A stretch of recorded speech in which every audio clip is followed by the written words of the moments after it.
ये वीडियो दरअसल इंग्लिश के फ्रेज़ल वर्ब को लेकर हम बना रहे हैं। फ्रेज़ल वर्ब आपका एग्ज़ाम में 3 नंबर का आता है, ठीक है। क्वेश्चन देखिए यहाँ पर जो आपको क्वेश्चन दिख रहा होगा कि करेक्ट फ्रेज़ल वर्ब आपको चूज़ करना है। नीचे कुछ लिस्ट दिए हुए हैं, ऊपर में जैसे आप देखेंगे वहाँ नीचे एक छोटा सा ब्रैकेट बना हुआ है नीचे में, वहाँ देखेंगे लुक इनटू लिखा हुआ है, कम बाय लिखा हुआ है, लुक फॉर, गिव अप, ठीक है। और 3 सेंटेंस दिए हुए। हर सेंटेंस में आप चीज़ें गौर करेंगे कि वहाँ पर देखिए एक अंडरलाइन किया हुआ है, यानी उस अंडरलाइन वाले वर्ब को हटाकर आपको उसके जगह एक फ्रेज़ल वर्ब देना है, वो नीचे से लेकर। तो जैसे वहाँ सेक्रीफाइस है तो सेक्रीफाइस के लिए वहाँ पे कौन सा फ्रेज़ल वर्ब वहाँ पे जाकर बैठेगा, ये आपको चूज़ करना है। तो इस तरह से जितने भी फ्रेज़ल वर्ब आपके कल के एग्ज़ाम के लिए इम्पोर्टेंट है, उसके लिए हम ये वीडियो बना रहे हैं। टोटल 27 फ्रेज़ल वर्ब अभी हम आपको दिखाएंगे। मतलब ऐसे मतलब अंडरलाइन वाले वर्ब को हटाकर आपको कौन सा फ्रेज़ल वर्ब लगाना है, वैसे 27 फ्रेज़ल वर्ब अभी हम आपको दिखाएंगे कि कौन कौन से अंडरलाइन के वर्ड को हटा के कौन कौन सा फ्रेज़ल वर्ब हम ला सकते हैं। तो उसको आप जैसे भी करके याद कर लें, क्योंकि एग्ज़ाम में इसके ही आने वाला है, 100% आपको कॉमन मिल जाता है, ठीक है। तो चलिए फटाफट देखते हैं।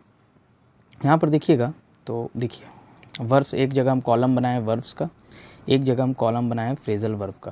तो देखिए एक एक करके हम सारा लिख दिए हैं कि स्टार्ट, अगर आप मतलब अगर अंडरलाइन में आपको स्टार्ट वर्ड दिख गया तो स्टार्ट के लिए आपको कौन सा फ्रेज़ल वर्ब लगाना है, देखिए सेट इन, सेटअप। अगर आपको अराइव दिख गया तो अराइव यानी अराइव अंडरलाइन किया हुआ वर्ड अराइव है, तो अराइव के लिए आपको टर्न अप। अभी देखिए आप, क्योंकि आपका कल एग्ज़ाम है, अभी आपको कुछ उतना ज़्यादा समझने की, बहुत ज़्यादा डिटेल की ज़रूरत नहीं है। आपको जाना है कल एग्ज़ाम में फ्रेज़ल वर्ब से 3 नंबर उठाकर ले आना है। अभी हम यहाँ पे कुछ एक्सप्लेनेशन नहीं देंगे कि फ्रेज़ल वर्ब क्या है, वर्ब क्या है, अभी आपके पास उतना टाइम नहीं है। सिर्फ थोड़े समझने के लिए हम बता देते हैं। फ्रेज़ल वर्ब एक ऐसा वर्ब होता है जिसमें आपका एक वर्ब के साथ एक प्रपोजिशन लगा हुआ होता है, ठीक है। तो वो आपका फ्रेज़ल वर्ब हो जाता है। तो और बहुत ज़्यादा बात करने की ज़रूरत नहीं है। तो यहाँ पर बहुत सारे जो 27 हम वर्ब्स के लिए जो फ्रेज़ल वर्ब लिखे हैं वो आप यहाँ पर देख सकते हैं। अच्छे से देख लें हर एक वर्ड के लिए, और आपको इसको एग्ज़ाम के लिए एकदम रेडी रहना है, ठीक है। डिस्ट्रीब्यूट यानी बांटना, उसके लिए जो फ्रेज़ल वर्ब यूज़ होता है गिव अवे। रिमेंबर याद करना, कॉल अप। टॉलरेट बर्दाश्त करना, उसके लिए जो फ्रेज़ल वर्ब बियर विथ, इस तरह से, ठीक है। बहुत सारे आपको फ्रेज़ल वर्ब दिख रहे होंगे। नंबर 8 में रिजेंबल यानी हम शक्ल लगना, मतलब हम शक्ल वर्ड के लिए कि बेटी जो है माँ की तरह लग रही है, तो रिजेंबल वाला वर्ड यूज़ किया जाता है। उसके लिए जो फ्रेज़ल वर्ब आता है वो टेक आफ्टर है। इस तरह से जितने भी इम्पॉर्टेंट फ्रेज़ल वर्ब यूज़ हो सकते हैं, जैसे यहाँ क्वारल, झगड़ा करते हैं, तो उसके लिए जो फ्रेज़ल वर्ब यूज़ हो रहा है वो है आपका फॉल आउट, ठीक है। सरेंडर, ओवरकम, सब के लिए यहाँ पर हम अच्छे से फ्रेज़ल वर्ब लिख दिए हैं। इस सारा फ्रेज़ल वर्ब आप लोग देख लें, इसको जैसे भी करके अपने माइंड में डाल लें। यानी अंडरलाइन क्या, जैसे यहाँ 18 नंबर अंडरलाइन में लिखा हुआ रहेगा कंटिन्यू, वहाँ उस कंटिन्यू के आपको कौन सा फ्रेज़ल वर्ब उठाना है, कीप ऑन, ठीक है। ये ज़्यादातर कॉमन ही आते हैं हर साल एग्ज़ाम में। आप कोई भी साल उठा ले तो आपको इसी 27 में से दिख जाते हैं, ठीक है।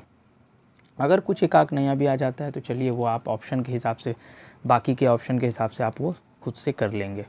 तो चलिए इसको आप लोग आराम से कर लीजिए। एक और बहुत ज़रूरी बात हम आपको पहले बता दें कि आप एक चीज़ नोटिस करेंगे कि जैसे मिसाल के तौर पे यहाँ पे जो पहला वर्ब हम स्टार्ट लिखे हैं, अगर वहाँ स्टार्ट की जगह स्टार्ट्स लिखा रहा, यानी वर्ब में आपको पता है कि वर्ब के बहुत सारे फॉर्म्स होते हैं, ठीक है। स्टार्ट होता है, स्टार्टेड यानी स्टार्ट का SES भी लगता है, इस यानी कि स्टार्ट्स। स्टार्ट में ED वाला फॉर्म भी उसका होता है, स्टार्टेड।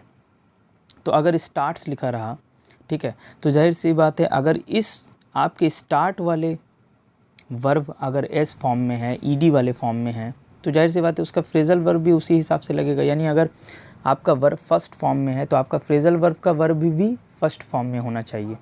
फॉर एग्ज़ाम्पल अभी हम आपको जैसे यहाँ पे समझा देते हैं। यहाँ पर जैसे एक वर्ड हम आपका ले लेते हैं, जैसे कि चलिए अभी हम एक एग्जांपल आपका ले लेते हैं। चलिए 10 नंबर ले लेते हैं। देखिए 10 नंबर में लिखा हुआ है क्वारल। क्वारल का मतलब होता है झगड़ना। उसके लिए जो फ्रेज़ल वर्ब यूज़ होता है वो फॉल आउट यूज़ होता है। अब मान लीजिए अंडरलाइन किया हुआ क्वारल के जगह वहाँ आ गया क्वारल्ड, यानी क्या लिखा हुआ आ गया, क्वारल्ड लिखा हुआ आ गया, तो यानी वो वर्ब का, अब क्वारल्ड अगर लिखा हुआ है तो वो वर्ब का सेकंड फॉर्म होगा कि थर्ड फॉर्म होगा। ठीक है, हम आपको बता दें कि क्वारल्ड, जो क्वारल वर्ड है उसके लिए सेकंड फॉर्म भी क्वारल्ड होता है, थर्ड फॉर्म भी उसका क्वारल्ड होता है। अब आप कैसे समझ गए कि सेकंड फॉर्म वाला वर्ब आया है या थर्ड फॉर्म वाला वर्ब आया है? याद रखिएगा, जब भी किसी वर्ब से पहले मान लीजिए एग्जाम में लगा हुआ है हैज़, हैव, हैड, ठीक है, अगर हैज़, हैव, हैड के साथ ये क्वारल आ गया तो क्वारल्ड लिखा हुआ होगा। तो अगर हैज़, हैव, हैड के साथ क्वारल्ड लिखा हुआ आया, आप समझ जाना ये थर्ड फॉर्म है। या has been quarrelled, had been quarrelled, ठीक है, हैव बीन क्वारल्ड, इसके साथ अगर क्वारल्ड लगा हुआ आ गया तो ये थर्ड फॉर्म है। हैज़ वगैरह के साथ जो वर्ब का फॉर्म आता है, जो थर्ड वाला फॉर्म, वो थर्ड फॉर्म मतलब वर्ब का थर्ड फॉर्म आता है। लेकिन अगर मान लीजिए सिर्फ क्वारल्ड लिखा हुआ, उससे पहले ये has been, have been, had been नहीं लिखा हुआ है, तो इसका मतलब वो वर्ब का सेकंड फॉर्म है। अब मान लीजिए वहाँ पे लिखा हुआ है for example quarrelled, only quarrelled. For example हम एक सेंटेंस पढ़ देते हैं, two friends quarrelled for nothing. तो यहाँ देखिए क्वारल्ड से पहले हम टू फ्रेंड्स बोले, हम क्वारल्ड से पहले हैज़, हैव, हैड ये सब वर्ड यूज़ ही नहीं किए, तो ये वर्ब का सेकंड फॉर्म है। अभी हम बहुत शॉर्ट में आपको समझाने की कोशिश कर रहे हैं। तो क्योंकि यहाँ क्वारल का सेकंड फॉर्म क्वारल्ड यूज़ हुआ है, तो आपको यहाँ पर जो फॉल आउट दिया हुआ है, उस फॉल आउट का ये जो फॉल वाला वर्ब है उसका भी आपको सेकंड फॉर्म यूज़ करना होगा, और फॉल का होता है फेल, FELL, फेल। अगर यहीं पर इसी क्वारल्ड से पहले हैज़ बीन, हैव बीन या हैव, हैड, हैज़ ये सब लग जाता तो ये वर्ब का थर्ड फॉर्म हो जाता, और उस केस में फॉल का थर्ड फॉर्म आपको लगाना पड़ता, जो कि होता है फॉलन। ये आपको ध्यान में रखना होगा, ये चीज़ प्लीज़ आप ध्यान में रखिएगा। बहुत ज़्यादा डिटेल में बनाने की ज़रूरत नहीं है, आप कोई भी बुक में आप देख सकते हैं, बहुत सारा प्रैक्टिस के लिए। ये हम आपको इम्पॉर्टेंट जो यहाँ पर बन सकता था, इम्पॉर्टेंट फ्रेजल वर्ब जो है, मोस्ट इम्पॉर्टेंट, जो आपको एग्ज़ाम में कॉमन दिख सकते हैं, वो हम आपके सामने रख दिए। ठीक है, थैंक यू, आप इसको देखें, और प्लीज़ ये 3 नंबर तो बिल्कुल मत छोड़ कर आइएगा। और दूसरी ये बात कि इंग्लिश में ज़्यादा चीज़ें हैं नहीं बताने को, राइटिंग स्किल है, सीन है, अनसीन है, वहाँ से आपको सारी चीज़ें करनी है। ग्रामर का कुछ पोर्शन है, वॉइस, नरेशन, ठीक है, अगर मौका मिला तो रात में हम आपके लिए वॉइस और नरेशन भी लाकर रख देंगे। चलिए, थैंक यू।